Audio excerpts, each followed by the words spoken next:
కొమ్రవెల్లి మల్లికార్జున స్వామి ఆలయం కోసం కృషి చేస్తున్న మంత్రి కొండ సురేఖకి కృతజ్ఞతలు తెలియజేశారు. సిద్దిపేట జిల్లా కొమ్రవెల్లి మండల కేంద్రంలో మండల కాంగ్రెస్ పార్టీ అధ్యక్షుడు మహాదేవుని శ్రీనివాస్ మీడియాతో మాట్లాడుతూ కొమ్రవెల్లి ఆలయానికి వచ్చే భక్తుల సౌకర్యాన్ని దృష్టిలో ఉంచుకొని ఇక్కడ నెలకొని ఉన్న పలు సమస్యలను Jangaon assembly incharge Jangaon DCC అధ్యక్షులు శ్రీ కొమ్మూరి ప్రతాపరెడ్డి, రాష్ట్ర దేవాలయ ధర్మాదాయ శాఖ మంత్రివర్యులు శ్రీమతి కొండ సురేఖ దృష్టికి తీసుకెళ్లడం జరిగిందని, వాటిని పరిశీలించి అన్ని సమస్యల పరిష్కారానికి కృషి చేస్తానని మంత్రివర్యులు హామీ ఇవ్వడం జరిగింది అన్నారు.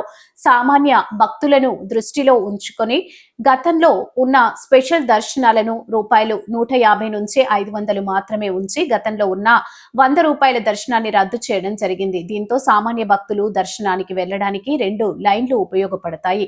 ఎక్కువ మంది ధర్మ దర్శనం చేసుకోవడానికి వీలవుతుందని అన్నారు. అలాగే గతంలో శానిటేషన్ కార్మికుల సంఖ్య మొత్తం కలిపి 100 వరకు మాత్రమే ఉండేది. దానిని ఈసారి దాదాపు 300కు పైగా ఉండేటట్లు చూశామని మంత్రి ఆదేశించడం జరిగింది.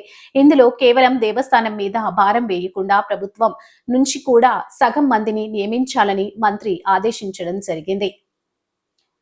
కొమ్రవెల్లి ఆలయ అభివృద్ధి మరియు భక్తుల సౌకర్యం కోసం సమస్యల పరిష్కారానికి పూర్తి స్థాయిలో కృషి చేస్తున్న మంత్రి శ్రీ కొండ సురేఖకి మహదేవన్ శ్రీనివాస్ ప్రత్యేక కృతజ్ఞతలు తెలిపారు. ఈ కార్యక్రమంలో దేవస్థానం డైరెక్టర్ లింగంపల్లి శ్రీనివాస్, కొమరవెల్లి గ్రామ శాఖ అధ్యక్షులు లింగంపల్లి కనకరాజ్, మండల secretary Sarlalingam, PSCS director Battini Narasimhulu Goud, youth Congress మండల అధ్యక్షుడు ఏర్పుల రాజు, మండల కిసాన్ సెల్ అధ్యక్షుడు బొత్సు ఎల్లయ్య, టౌన్ అధ్యక్షుడు గుండా మహేష్, మండల సెక్రటరీ ఉప్పల వంశీ, ఇనిషెట్టి కిరణ్, మండల social media youth coordinator Koyada Prashanth, Komaravelli గ్రామ శాఖ ఉపాధ్యక్షులు గోదల నవీన్ తదితరులు ఈ కార్యక్రమంలో పాల్గొన్నారు.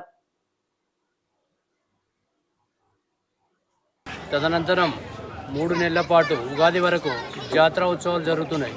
ప్రతి సంవత్సరం లాగే ఈ సంవత్సరం కూడా ఎంతోమంది, వేలాది మంది జాతర ముగించే వరకు లక్షలాది మంది భక్తులు వస్తుంటారు. దీనికోసం గతంలో కంటే భిన్నంగా ఏర్పాట్లు చేయాలని, ఇక్కడ ఏవైతే స్థానికంగా జాతర నిర్వహణలో సమస్యలు ఏర్పడుతున్నాయో వీటన్నింటినీ మా పార్టీ అధ్యక్షుడు, కాన్స్టిట్యూషన్ ఇన్ఛార్జ్, జనగామ డీసీసీ అధ్యక్షులు ప్రతాప్ రెడ్డి గారు మన దేవాదాయ శాఖ మంత్రి కొండా సురేఖ గారి మేడం దగ్గరికి దృష్టికి తీసుకువెళ్ళి ఏవేవైతే సమస్యలను వివరించడం జరిగింది. వాటన్నింటిపైన మేడం సానుకూలంగా స్పందించి తప్పకుండా మీరు ఏవైతే మా దృష్టికి తీసుకొచ్చిరో ఈ సమస్యలన్నింటినీ పరిష్కరిస్తామని చెప్పడం జరిగింది.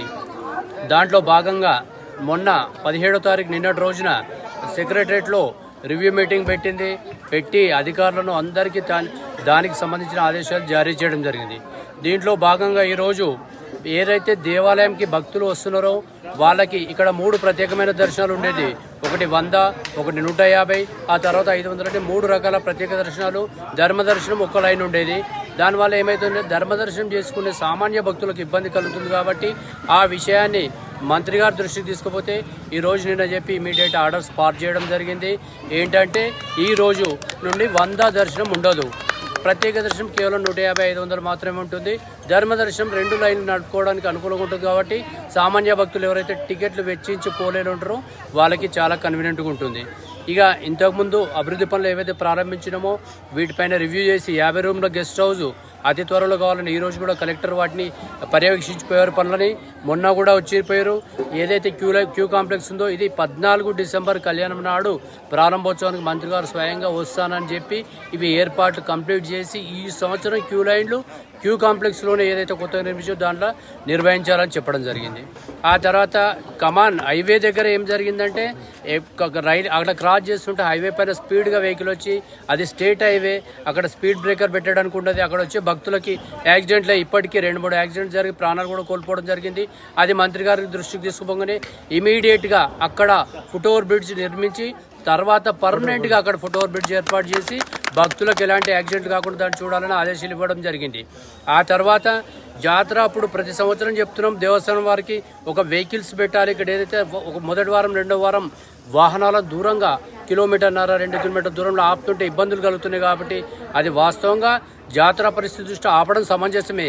కానీ భక్తులకి ఆటోలు ఎప్పటికీ అందుబాటులో ఉండలేకపోవడం, కొన్ని ఆటోలు పెడుతూరు దేవస్థానం టెంపరీ, అట్లా కాకుండా 2 బ్యాటరీ వెహికల్స్ని ఇమీడియట్గా ఉండమని ఆదేశాలు ఇవ్వడం జరిగింది. ఆ తర్వాత మళ్ళీ ఇప్పుడు సులభ్ కాంప్లెక్స్లు మనకు దేవాలయం నుండి 4 ఉన్నాయి, 2 పంచాయతీరాజ్ డిపార్ట్మెంట్కి వెళ్ళి ఉన్నాయి, 6 ఉన్నాయి. ఈ 6 కూడా సరిపోవు. భక్తులకు ఎప్పుడు ప్రైవేట్ వాటి మీద ఆధారపడడం వల్ల డబ్బులు వృధా అవుతున్నాయి. ఇంకా 4 సులభ కాంప్లెక్స్లు ఇమీడియట్ కట్టమని మంత్రి గారు ఆదేశాలు ఇవ్వడం జరిగింది. ఆ తర్వాత మళ్ళీ ఇంకొకటి ఏంటంటే మనం కోరిన కోరిక మేరకు ఈ రెండే సులభ కాంప్లెక్స్ కాకుండా జాతరలో శానిటేషన్ సిబ్బంది దేవస్థానం నుండి 62 మంది ఉన్నారు. ఆ తర్వాత 40 మందిని 45 మందిని ప్రతి సంవత్సరం నియమించుకుంటున్న దేవస్థానం ఉంది. కానీ మేడం ఏం చెప్పారంటే ఈ 40 మంది 60 మంది 100 మంది కాదు, శానిటేషన్ విషయంలో ఎలాంటి కొరత లోటు ఉండొద్దు కాబట్టి దేవస్థానం నుండి 100 నుండి 150 మందిని, అలాగే పంచాయరాజ్ నుండి 100 నుండి 150 మందిని, 300 మందిని పెట్టుకొని శానిటేషన్ ఏమాత్రం భక్తులకు ఇబ్బంది కలగకుండా చేయాలని తెలియజేయడం జరిగింది. దానికి తగిన ఆదేశాలు ఇవ్వడం జరిగింది. ఇంకొక విషయం ఏంటంటే ప్రతి సంవత్సరం జాతర ఏర్పాట్లు, ఇది జాతర ఏమైందంటే ఇంతకు ముందు కంటే ఎక్కువ రాష్ట్ర స్థాయి పండుగగా మేము గుర్తించాలని గతంలో జాతరను కోరడం జరిగింది. అప్పుడు ప్రపోజల్స్ ఉంటే మరి జాతర వచ్చినప్పుడు ఇప్పుడైనా చేయమంటే ఇమీడియట్గా నిన్న కూడా మేడం ఏం చెప్పారంటే మంత్రి గారు ఈ విషయాన్ని రేవంత్ రెడ్డి గారి దృష్టికి తీసుకుపోయి ఇమీడియట్గా ఈ సంవత్సరమే ఫండ్స్ రిలీజ్ చేయించి జాతరకి ప్రభుత్వ ఫండ్స్ ఇష్యూ చేస్తామని చెప్పడం జరిగింది. తర్వాత మళ్ళీ ఇప్పుడు ఏవైతే 9 దేవాలయాలను మాస్టర్ ప్లాన్ లో పెట్టి మాస్టర్ ప్లాన్ ప్రకారం అభివృద్ధి చేయడానికి ప్రభుత్వం సంకల్పించిందో ఆ 9 దేవాలయాల్లో మరి కొమరవెల్లి దేవాలయం లేదని మంత్రి గారి దృష్టికి తీసుకుపోవడం జరిగింది. వాళ్ళు మొన్ననే అంతకుముందు చెప్పారు, ఏదైతే మా ప్రతాప్ రెడ్డి గారు ఉన్నారో ఇవన్నీ విషయాలు అంతకుముందు మనం పొన్నం ప్రభాకర్ గారికి కొండ సురేఖ గారికి చెప్తే ఈ రోజు నిన్న మంత్రి గారు కూడా చెప్పారు, ఏదైతే 9 దేవాలయాల్లో మాస్టర్ ప్లాన్లు పెట్టి అభివృద్ధికి నిధులు కేటాయిస్తామని ప్రభుత్వం చెప్పిందో అదే ప్రకారంగా కొమరవెల్లి దేవాలయానికి కూడా ఎన్ని నిధులు అయితే వేరే దేవాలయాలు కేటాయిస్తామో కొమరవెల్లి దేవాలయాన్ని సమానంగా వాటితో సమానంగా అభివృద్ధి చెందిన నిధులు తప్పకుండా కేటాయించేందుకు తన వంతు కృషి చేస్తానని చెప్పింది. మా ఇంటి ఇలవేల్పు కొమరవెల్లి మల్లికార్జున స్వామి కాబట్టి నాకు కూడా అభిమానము, దేవుడు అంటే చాలా భక్తి ఉందని ప్రతి సంవత్సరం మేడం కూడా ఇక్కడ దర్శనానికి వస్తారు. ఆమెకి ఇక్కడ సమస్యలు తెలుసు. మరి ప్రతాప్ రెడ్డి గారు స్థానికుడు కాబట్టి ఈ జాతరలో ఉన్న సమస్యలన్నీ తెలుసు. సార్ ఎంబడెంబడే మేము ఏవైతే చెప్తున్నామో ఇక్కడున్న సమస్యని అక్కడ దృష్టికి తీసుకుపోయి మంత్రి గారి దృష్టికి ప్రభుత్వం దృష్టికి తీసుకుపోయి సాల్వ్ చేయడానికి చేస్తుంది. ఈ సంవత్సరం ఏవైతే పెండింగ్ సమస్యలు ఏ ఒక్కటి లేకుండా ప్రతి ఒక్కదాన్ని సాల్వ్ చేసి జాతరను సవ్యంగా జరిగేటట్టు భక్తుల అభివృద్ధిని దృష్టిలో ఉంచుకొని ఇంకా ఏమైనా కావాలంటే నిధులు మాకు కేటాయిస్తారని చెప్పడం తోటి మంత్రి గారు చెప్పింది ఏదైతే ఉందో మాకు చాలా సంతోషం కలిగింది. దానికి మేము కొమరవెల్లి మండల కాంగ్రెస్ పార్టీ తరఫున అలాగే జనగాం నియోజకవర్గం తరఫున మంత్రి గారు కృతజ్ఞత తెలియజేయడం జరుగుతుంది.